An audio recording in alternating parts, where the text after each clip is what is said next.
Appendicular skeleton की। कल हमने एक्सियल पढ़ लिया था, आज पढ़ेंगे अपेंडिकुलर स्केलेटन। तो अपेंडिकुलर स्केलेटन से पढ़ने से पहले कुछ क्वेश्चंस मैंने जानबूझ के आपको दिए थे, लेकिन उनका आंसर मैंने कल वाले में नहीं बताया था। पहला तो टोटल बॉडी वेट का कितना परसेंट होता है हमारा स्केलेटल सिस्टम, तो वो होता है 15% बनाता है हमारे टोटल बॉडी वेट का। दूसरा क्वेश्चन दिया था मैंने, कौन से फोरामेन के थ्रू जो ब्रेन की जो वर्टिब्रल आर्टरीज हैं ब्रेन को जाती हैं, तो उसका आंसर था ट्रांसवर्स आर्टरी। कैसे देखते हैं, कुछ इस तरीके से हमारे वर्टिब्रा का क्रॉस सेक्शन है, तो यहाँ पे दो फोरामेन्स होते हैं जिनको बोला जाता है ट्रांसवर्स फोरामेन, और यही फोरामेन है जो हमारे ब्रेन के लिए आर्टरीज़ को लेके जाते हैं, वर्टिब्रल आर्टरीज़ को। तो इसका आंसर था कौन सा, ट्रांसवर्स फोरामेन। बहुत इंपॉर्टेंट क्वेश्चन है, इसीलिए मैंने दिया था। थर्ड क्वेश्चन था आपका कि वर्टिब्रल कॉलम और वर्टिब्रल बोन, ठीक है। तो मैंने आपसे वर्टिब्रल, हम अभी बोन काउंट कर रहे हैं, क्लियर हो गया। तो बोन काउंट कर रहे हैं तो बोन में हमारा 26 ही आता है, क्लियर हो गया। 26 आता है, कैसे आता है 26, सर्वाइकल 7 हो गए, थोरेसिक 12 हो गए, लंबर 5 हो गए, सैक्रम 1 हो गया, कॉकिक्स 1 हो गया, क्लियर हो गया। तो अब आपकी जो 7 बोन बढ़ रही थी, कितनी बढ़ रही थी, 7 बोन बढ़ रही हैं। वो क्या होता है कि सैक्रम और कॉकिक्स की कुछ बोन्स होती हैं जो फ्यूज़ होकर बनाती हैं, मे बी 4 बोन और 3 बोन कुछ ऐसे होता है। तो ये 7 बोन क्या करती हैं, मतलब ये 4 बोन मिलके एक बोन बनाती है फ्यूज़ होके, और ये 3 बोन मिलके एक बोन बनाती है। अब हम ये तो नहीं कह सकते कि सैक्रम 4 है या कॉकिक्स 4 है, होते तो एक ही है। तो अगर हम 33 काउंट करेंगे तो हमारी टोटल बोन 206 है, तो ये 206 नहीं आएंगी, क्लियर है। तो पहला आपको कहीं पे भी अगर आंसर दिया होगा, पहले तो ये दोनों आंसर साथ में नहीं दिए होंगे, तो आप देख सकते हैं 33 और 26 दोनों नहीं होंगे, पहली चीज़। अगर दूसरी चीज़ होते भी हैं तो उसमें आपने देखना है कि नंबर ऑफ बोन्स दे रखा है या कॉलम दे रखा है हमको, उसके अकॉर्डिंग आप उसमें आंसर सेलेक्ट कर सकते हैं, क्वेश्चन के अकॉर्डिंग। दूसरी चीज़, अगर इससे भी अगर आगे भी कोई डाउट रहता है आपको, तो आप कमेंट कर सकते हैं, बता सकते हैं मुझे पर्सनली मैसेज करके भी। क्लियर हो गया। आज हम बात करने वाले हैं अपेंडिकुलर स्केलेटन की। तो अपेंडिकुलर स्केलेटन में हमने पढ़ा था कि 126 बोन होती हैं, 80 तो हमने पढ़ ली थी कहाँ पे, एक्सियल स्केलेटन में। अब हमारे पास 126 पड़ी हैं, तो आसानी से इनको काउंट कर लेते हैं। तो सबसे पहले हमने बोला कि हमारी 2 गर्डल्स होते हैं, 2 गर्डल्स होते हैं जिसमें एक पेक्टोरियल गर्डल होता है, एक पेल्विक गर्डल होता है। पेक्टोरियल को हम पेल्विस गर्डल भी बोलते हैं, जिसमें क्या कितने होते हैं हमारे, सॉरी शोल्डर गर्डल भी बोलते हैं, जिसमें 4 बोन्स होते हैं। अभी पढ़ेंगे इसको। पेल्विक गर्डल में हमारे 2 इनोमिनेंट बोन होते हैं, तो ये हो गए 6 हमारे। बाकी के 120 बोन कौन से हैं, बाकी के 120 बोन्स आते हैं हमारे अपर लिम्ब में और लोअर लिम्ब में। तो अब देख लेते हैं कैसे। 2 हमारे पास क्या होती है, ह्यूमरस होती है अपर हैंड की, 2 ह्यूमरस हो गई। उसके बाद आता है 2 होती है हमारे पास रेडियस, 2 होती हैं अल्ना। उसके बाद मेटाकार्पल होती है हमारे पास, 5 होती है ईच हैंड, तो सॉरी 8 होती है ईच हैंड, तो 16 मेटाकार्पल। 10 होती है हमारे पास कार्पल, 16 होती है कार्पल। उसके बाद आती है मेटाकार्पल 10। उसके बाद आते हैं फेलेंजेस जो कि होते हैं कितने, 28। कि हमने दोनों हैंड की बात करी। अगर आपको 1 हैंड का चाहिए तो इनमें से आप हाफ कर देना, उनका निकल जाएगा।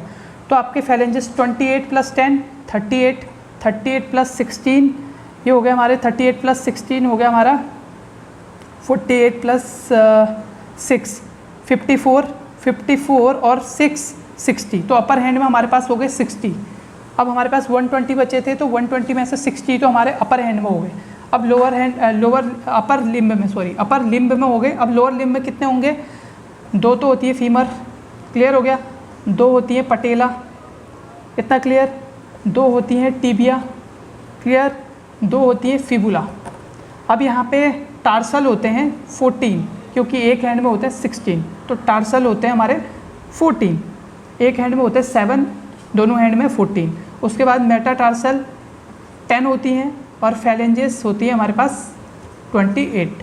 तो आप इनको काउंट कर लेंगे तो कितना आ जाएगा आपका, ये 60 आ जाएगा। तो ये याद रखने का आसान तरीका है, सिंपल सा। आपको अपने हैंड का देखना है कि आपके पास ह्यूमरस 2 हैं, टिबिया 2 हैं, सॉरी रेडियस 2 है, अल्नस 2 है, कार्पल 16 है, मेटाकार्पल 10 है और फैलेंजेस 28 है। 60-60 बराबर रहते हैं हमारे अपर और लोअर लिम्ब में। अब इनको हम अपर लिम्ब से स्टार्ट करते हैं कि अपर लिम्ब में हम क्या क्या पढ़ेंगे। क्लियर हो गया? तो अपर लिम्ब में हम सबसे पहले पढ़ रहे हैं गर्डल्स की बात कर रहे हैं। पहले गर्डल पढ़ते हैं फिर अपर लिम्ब पढ़ेंगे। तो गर्डल हम सबसे पहले पेल्विक गर्डल की बात करते हैं। पेल्विक गर्डल में कि ये पढ़ा था हमने 2 इनोमिनेंट बोन से मिलके बना रहता है। कितने इनोमिनेंट बोन से? 2 इनोमिनेंट बोन से। क्लियर हो गया? तो इनके ही पार्ट होते हैं जो अगर आप कहेंगे अब 3 बोन से मिलके बने रहते, 4 बोन से मिलके बने रहते, तो वो इनके इसके पार्ट होते हैं, इलियम, इस्चियम, प्यूबिस। ठीक, तो हमारा मेन बोन जो इसमें होती है वो होती है 2 बोन्स। पेक्टोरियल गर्डल, पेल्विस आप अच्छे से पढ़ेंगे बाद में। तो पेक्टोरियल गर्डल पढ़ने से पहले थोड़ा सा आपको पेल्विस के बारे में बता देता हूँ। सबसे पहले जनरल स्ट्रक्चर, दूसरा फॉल्स पेल्विस, तीसरा आपका आता है एसिटाबुलम, चौथा आता है कॉकिक्स और पांचवा आता है ब्रिम या कैविटी। इससे हम क्या कर सकते हैं, मेल और फीमेल पेल्विस को डिफ्रेंशिएट कर सकते हैं। ठीक है, तो सपोज़ ये फर्स्ट वाला मेल वाला है और दूसरा वाला फीमेल वाला है। तो पहले सबसे पहले जनरल स्ट्रक्चर। तो जनरल स्ट्रक्चर जो मेल वाला पेल्विस हमेशा होता है थिक। कैसा होता है? थिक और होता है हैवी। थिक और हैवी होता है मेल वाला पेल्विस। फीमेल वाला इसका उल्टा, एक तो होगा थिन होगा तो लाइट होगा। क्लियर है? तो जनरल स्ट्रक्चर से आपको पता लग जाएगा। अब फॉल्स पेल्विस क्या है? फॉल्स पेल्विस बताइए। फॉल्स पेल्विस सुना होगा आपने। चलो आप फॉल्स पेल्विस आप बताएंगे मुझे। एसिटाबुलम शुरू करता हूँ मैं। एसिटाबुलम कैविटी, ऐसा एसिटाबुलम जो होता है फोरामेन होता है। तो एसिटाबुलम इसमें कैसा रहता है, मेल में कैसा रहता है? एक तो होगा पोस्टीरियर साइड पे, क्लियर, और कैसा होगा? डीप होगा। एसिटाबुलम कैविटी या फोरामेन जो भी है वो कैसा रहेगा? डीप रहेगा और पोस्टीरियर रहेगा। जबकि फीमेल्स में लेटरल रहता है और क्या करता है? लेटरल रहेगा और क्या करेगा? ये है डीप, तो ये होता है शैलो। क्लियर हो गया आपका? इसके बाद है हमारा शैलो और डीप। उसके बाद आते हैं हम कॉकिक्स में। तो कॉकिक्स हमारा कैसा रहता है? मेल में तो ये, फीमेल में तो ये कैसा रहता है? एंटीरियरली कर्व रहता है। एंटीरियरली कर्व, आगे की तरफ कर्व रहता है। मेल में ये लेस कर्व रहता है। उसके बाद ब्रिम और कैविटी की बात करते हैं। तो ब्रिम और कैविटी कैसी रहती है? जो मेल है उसमें तो ऐसे हार्ट शेप पेल्विस बनता है।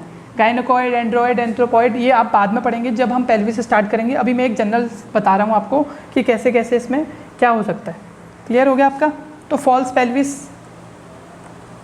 हमारा होता है डीप, मेल में होता है डीप, डीपली रहता है। जो फॉल्स पेल्विस आपका अपर वाला पार्ट है वो डीप रहता है, जबकि फीमेल में कैसा रहता है? आपने देखा होगा सैलो। क्लियर हो गया? तो ये अंतर देख लीजिए आप। पहला जनरल स्ट्रक्चर की बात अगर हम करें तो जो मेल पेल्विस है वो बहुत ही थिक रहता है और हैवी रहता है, जबकि फीमेल पेल्विस बहुत ही थिन रहता है और लाइट वेट रहता है। फॉल्स पेल्विस डीप रहता है कहाँ पे? फॉल्स पेल्विस जहाँ पे भी है वहाँ पे डीप रहता है, और जो फीमेल पेल्विस है वो शैलो रहता है, उतना ज़्यादा डीप नहीं रहता। थर्ड आता है कॉकिक्स, लेस कर्व रहता है मेल में, ऐसे जो एंटीरियरली कर्व रहता है वो कम रहता है, जबकि फीमेल में एंटीरियरली कर्व ज़्यादा रहता है। उसके बाद ब्रिम और कैविटी की बात करी हमने, तो मेल में हार्ट शेप रहता है जबकि फीमेल में सर्कुलर रहता है। ब्रिम और कैविटी कैसी रहती है? सर्कुलर। एक और पॉइंट आता है इसमें,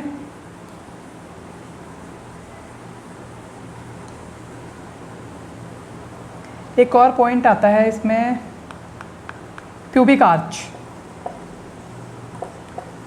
प्यूबिक आर्क।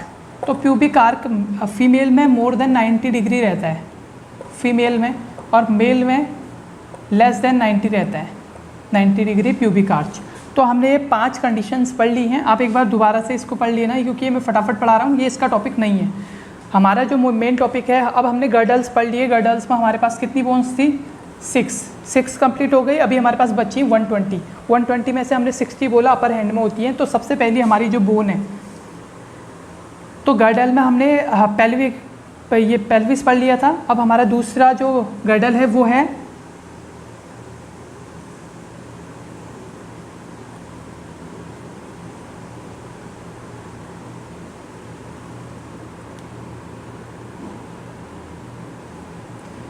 दूसरा जो हमारी बोन है उसमें स्कैपुला आता है। एक दो स्कैपुला होते हैं पेक्टोरियल गर्डल में, और दो ही क्या रहते हैं, कौन सी बोन रहती है, ब्यूटी बोन, कॉलर बोन, या आप जिसको क्या बोलते हो, कॉलर बोन या ब्यूटी बोन, जो भी है आपका टू टूज रहते हैं। तो ये हमारा जो शोल्डर ब्लेड है जिसको आप क्या बोलते हो, स्कैपुला बोल रहे हो, उसको ये क्या बोलते हैं, शोल्डर ब्लेड। पहला पॉइंट तो ये हो गया। दूसरा पॉइंट जो इसका टॉप वाला रिज वाला पार्ट दिख रहा है आपको, ये वाला कहलाता है एक्रोमियम प्रोसेस। कहते हैं ना आप एक्रोमियम प्रोसेस, एक्रोमियम प्रोसेस जो आपका शोल्डर का जो सबसे ऊपर वाला पार्ट है वो बनाता है पोस्टीरियर साइड पे। तो यहीं पे हमारी जो क्लेविकल जाती है ना आगे से, ये एक्रोमियम प्रोसेस से ही कनेक्ट होती है। क्लियर हो गया? एक्रोमियम प्रोसेस से ही कनेक्ट रहती है हमारी क्लेविकल बोन या ब्यूटी बोन, जिसे भी बोल रहे थे आप। क्लियर हो गया? तो क्लेविकल हमारी कहाँ पे कनेक्ट होती है, एक्रोमियम प्रोसेस से। लेटरल साइड पे इस पर एक कैविटी होती है जिसको आप बोलते हो glenoid cavity. Glenoid cavity, glenoid cavity में ही हमारा ह्यूमरस का हेड फिक्स रहता है।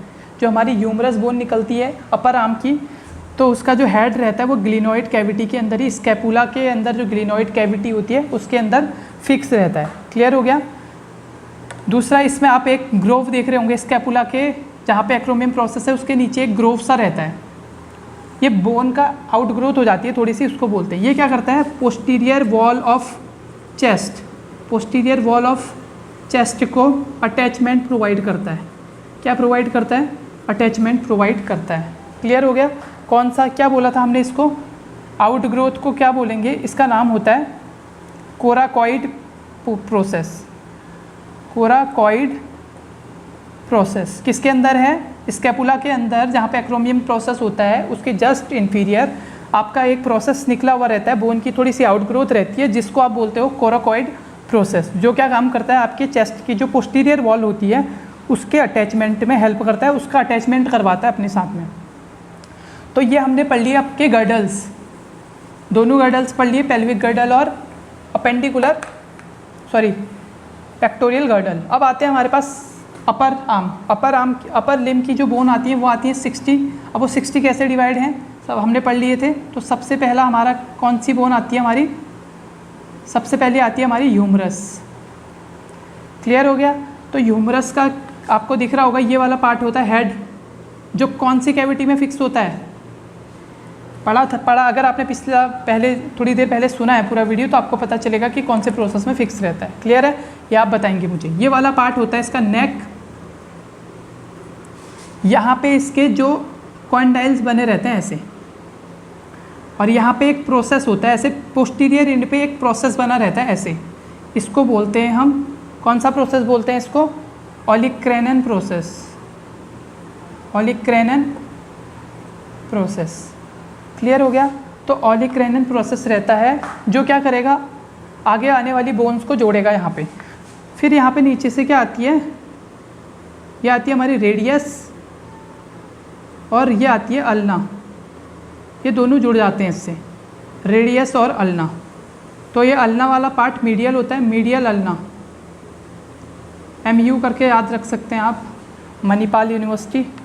तो मेडिकल जो मीडियल बोन रहती है वो रहती है अल्ना, और जो लेटरल बोन रहती है वो रहती है रेडियस। इतना समझ में आ गया? अब क्या होता है, इसके भी ऊपर से एक प्रोसेस निकल रहा होता है, ये प्रोसेस जाके पोस्टीरियर साइड पे इस ओलिक्रैनन प्रोसेस के साथ में फिक्स हो जाता है। ये हमारा हैंड है सपोज, तो हैंड के पोस्टीरियर नीचे से जो हमारी प्रोसेस निकल रहा था ओलिक्रैनन प्रोसेस का, ऊपर आके ओलिक्रैनन प्रोसेस में फिट हो जाता है। फिट होने के बाद क्या होता है, हमारी ये हैंड का एक्सटेंशन एक लेवल तक हो पाता है, मतलब लिमिटेड हो जाता है, कहने का मतलब है। क्लियर है? तो लिमिटेड हो जाता है तो उसको हम बोलते हैं क्या, प्रोसेस, जो हमारे हैंड के एक्सटेंशन को लिमिट करके रखता है। ठीक हो गया? अब हमारा अपर आर्म की हमने पढ़ ली, अभी हमारी बच्ची हैं कार्पल। अब हम पहुंचते हैं कार्पल पे। अब सपोज क्या आ गई आपके रेडियस और अल्ना। अब क्या होता है, यहाँ पे छोटी छोटी 8 बोन्स रहती हैं 2 लेयर में 8 बोन्स रहती हैं ऐसे। कितनी रहती हैं? 8 बोन्स। इन 8 बोन्स को ही आप कार्पल बोन या रिस्ट बोन बोलते हो, कार्पल या रिस्ट बोन बोलते हो, ये 8 बोन्स को।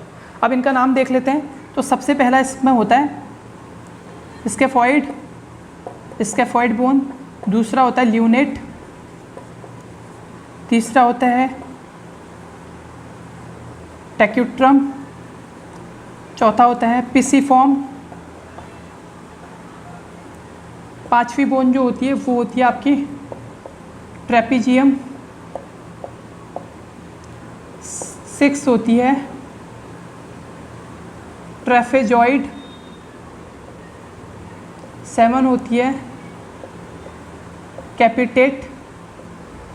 और 8th लास्ट वन होती है हैमेट। ये 8 बोन्स हैं जो यहाँ पे जोड़ी है। पहली है स्कैफॉइड।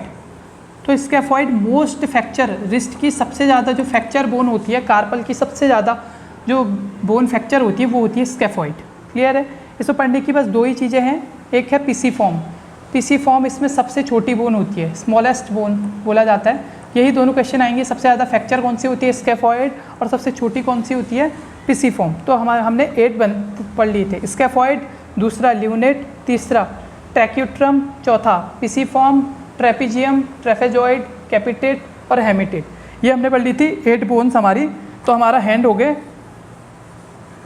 अब हमने पढ़ लिए कौन से? Carpal bone. क्लियर है? यहाँ पे आ गए आपके कार्पल बोन 3 4, 1 2 3 4, 2 लेयर में कार्पल बोन है। अब इनसे 5 बोन्स निकलती हैं ऐसे। इनसे कितनी बोन निकलती हैं? 5 बोन निकलती हैं, जिनको बोला जाता है मेटाकार्पल। इनसे 5 बोन कनेक्ट होती है, जिनको बोला जाता है मेटाकार्पल बोन। तो ये मेटाकार्पल बोन तो 5 ही होती है नंबर में। ये आगे बनाती है फेलेंजेस। अब फेलेंजेस कौन से होते हैं? जैसे आपके हाथ में आप काउंटिंग करते हो ना, तो 1 2 3 1 2 3 1 2 3 ऐसे होते हैं। सपोज ये आपकी फिंगर है, तो आपकी फिंगर में कुछ ऐसे डॉट्स दिखाई देते हैं आपको, 1 2 3। कुछ लोग 4 भी काउंट करते हैं, लेकिन 4 किसी के हैंड में होता नहीं है। तो आपके हैंड में कितने हो गए? 1 2 3। एक हैंड में अगर 3 हैं तो 5 हैंड में कितने हो गए? 15 बोलोगे? नहीं ना, 15 नहीं होते, क्योंकि थंब में कितने होते हैं हमारे पास? थंब में होते हैं 2 ही होते हैं। तो हमारे 4 हैंड में हो गए कितने? 3 4 जा 12 और 2 14। तो मतलब हमारे पास फेलेंजेस होती हैं 14, जो हमारे हैंड के काउंटिंग वाले। देखिए आप एक बार अपने हैंड्स के, तो ये होती है हमारे पास कितनी? एक हैंड में कितनी होंगी? 1 2 3 4 5 6 7 8 9 10 11 12 13 14। तो ये 14 बोन हो गई हमारी कौन सी? फेलेंजेस। ये एक हैंड की बात कर रहे हैं। ऐसे ही दूसरे हैंड में भी कितनी हो जाएंगी? अगर आप काउंट करोगे तो 8 बोन हमारी कार्पल थी, 5 बोन हमारी मेटाकार्पल थी और 14 बोन हमारी फेलेंजेस थी। तो ये आपको अच्छे से समझ में आ गया होगा अभी। तो आप अगर इसका डबल कर दोगे, दूसरे हाथ का भी काउंट कर लोगे तो इतने ही आएंगे। तो इसका डबल कर दोगे तो कितने हो जाएंगे हमारे? कितने हो जाएंगे? 28। 28 तो फेलेंजेस होंगी, 28 फेलेंजेस होंगी। कार्पल हमारे पास हो जाएंगे 16, मेटाकार्पल हो जाएंगे 10। फेलेंजेस हमने जोड़ लिए, कार्पल मेटाकार्पल जोड़ लिए। और कुछ होता है? नहीं।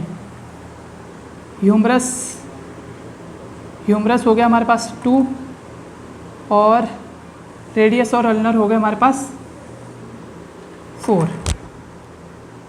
रेडियस अल्नर हमारे पास कितने हो गए? 4। क्लियर है इतना?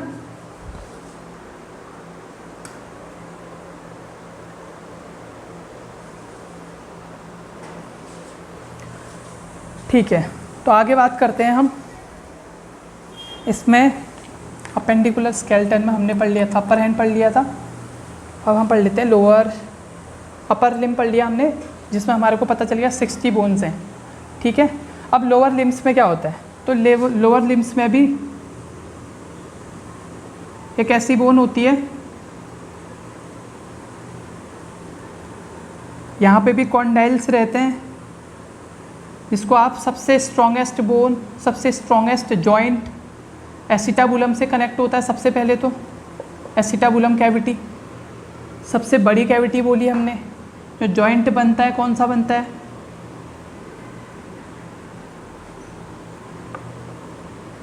एसिटाबुलम और फीमर का।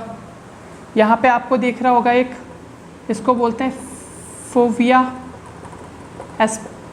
एस्पिरा। जो हेड वाला पार्ट है उसमें एक छोटा सा फोरामेन सा रहता है, उसको बोलते हैं फोविया एस्पिरा। और यहाँ पे भी दिख रहा होगा आपको एक शाफ्ट जैसा, ठीक है। तो ये दो क्या काम करता है अभी बताएंगे। तो अपर वाला पार्ट हेड है, आगे नेक है, नीचे कॉन्डाइल्स हैं। क्लियर हो गया? अब ये कॉन्डाइल्स किसी के थ्रू यहाँ पे एक और कोई प्रोसेस होती है, यहाँ पे ऐसे प्रोसेसेस लगे रहते हैं, दो प्रोसेसेस लगे रहते हैं। इस कॉन्डाइल, जहाँ पे ये कॉन्डाइल जोड़ती है, इसके पास में कुछ ऐसी एक स्ट्रक्चर बनी हुई होती है जिसको बोलते हैं मेलोइस, ठीक है। तो मेलोइस हेल्प करती है किसके साथ जुड़ने में? टीबिया और फिबुला के साथ जुड़ने में। टीबिया के साथ कनेक्ट होता है, टीबिया फिबुला के साथ कनेक्ट होती है। तो हमने बोला फीमर में क्या होता है, ऊपर से फोविया एस्पिरा होता है। ये दोनों क्या करते हैं? इन दोनों का काम होता है अटैचमेंट प्रोवाइड करना। जैसे ऊपर ओलिक्रेनियन प्रोसेस अटैचमेंट प्रोवाइड कर रहा था, सॉरी एक्रोमियम प्रोसेस के अंदर हमने एक पढ़ा था कोराकोइड प्रोसेस। तो कोराकोइड प्रोसेस जैसे ही पोस्टीरियर चेस्ट वॉल को अटैचमेंट प्रोवाइड कर रहा था, वैसे ही ये फोविया एस्पिरा और ये दूसरा वाला शाफ्ट जो है हमारा, वो क्या करते हैं, थाइस की जो मसल्स होती हैं वो इन पे अटैच रहती हैं, फोविया एस्पिरा पे और लॉन्गिट्यूडनल शाफ्ट पे। क्लियर हो गया? कॉन्डाइल नीचे वाला जो स्ट्रक्चर है, जहाँ पे हमारे कॉन्डाइल्स ऐसे होते हैं कुछ इस तरीके के, जो यहाँ पे जिससे हमारी टीबिया जुड़नी है। क्लियर है? तो ये कॉन्डाइल्स वाला स्ट्रक्चर है, इसको हम अभी देखते हैं आगे। तो ये था हमारा फीमर, जो स्ट्रॉन्गेस्ट बोन है, स्ट्रॉन्गेस्ट मसल यहीं पे है, स्ट्रॉन्गेस्ट जॉइंट यहीं पे है, तो सब कुछ स्ट्रॉन्गेस्ट। क्लियर है? अब उसके बाद हम कर रहे हैं बात किसकी?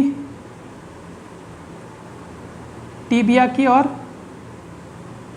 फिबुला की।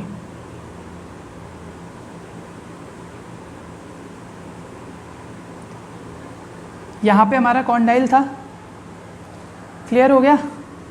तो जो डायरेक्टली टीबिया के साथ जुड़ा रहता है, टीबिया यहाँ पे मीडियल बोन रहती है। टीएम से याद रख सकते हैं आप, या एमटी से याद रखते हैं।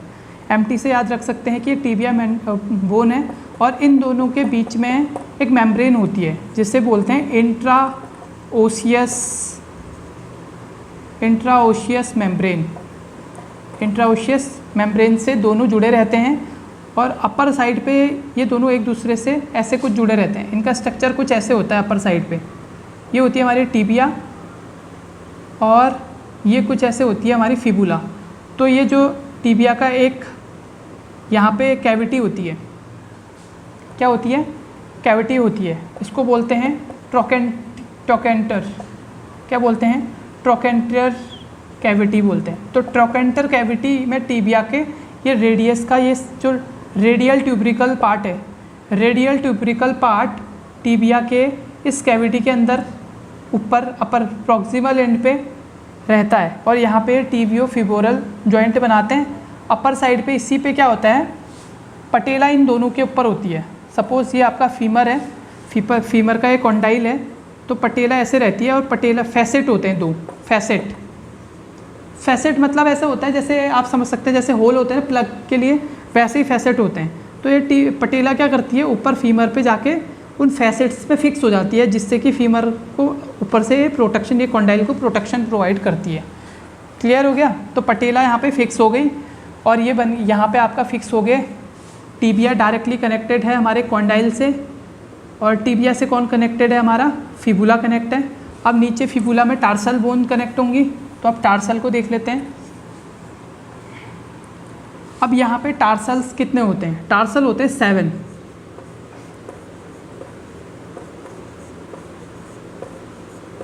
क्लियर हो गया? टार्सल होते हैं 7। फिर उसके बाद टार्सल के बाद आते हैं 5 मेटाटार्सल। मेटाटार्सल के बाद इनमें वही फिर से कितने फैलेंजेस होंगे एक में?